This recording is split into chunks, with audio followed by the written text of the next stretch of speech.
one of the trainers on the team at one point stood up for Hutton and said, no, like, look, he is strong. Like, he's not, he doesn't have, he's not like a little baby out there. Like, he does have some strength. So possibly I'll hold out a small percentage that all of this tough love routine was about getting through to him.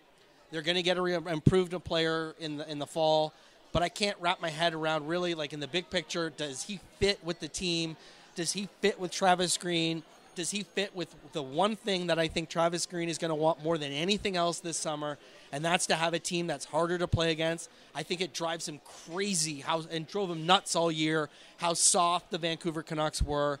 Does Hutton get you any harder to play against? Does Hutton get you any less soft? And I think the answer to that is no.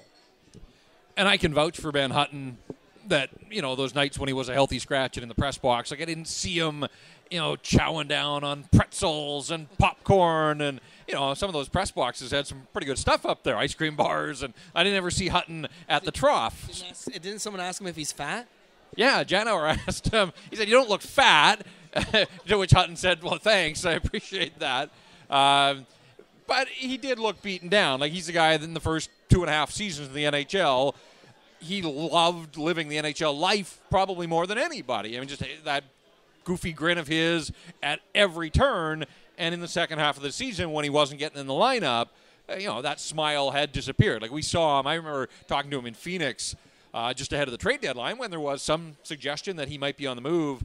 Like, that was as low as I remember seeing him. I think his spirits improved a little bit toward the end. So I don't know if there was a thaw in that coach-player relationship, but we'll see what happens there. But it does lead to the fact that this organization simply cannot come back with the same defense, so they do have to make some changes, whether it's Hutton and Tanev, whether it's Hutton, Tanev, Goodbranson. Like, I don't know how far you go. Do you throw dynamite on that defensive depth chart? But, they've got this cap space now. If they're going to bring guys in, then some guys are going to have to go. And even if they don't bring guys in, again, there's this big logjam on the left side. We've talked about that in the past, but how extensive then, as we sit here today, do you anticipate the changes on the back end for this hockey club? Because Travis Green, again, on Monday said, well, he pointed out 6 assists. Like, that was one of the, he came armed with Ben Hutton's statistics. That was one thing. But the other one is, it's fine to throw your hands in the air and say, we need more from this defense, but this defense is entirely under contract, or at least under club control. So unless there are some major changes, you are coming back with the pretty much the same makeup of your defense. Where is this increased offense going to come from?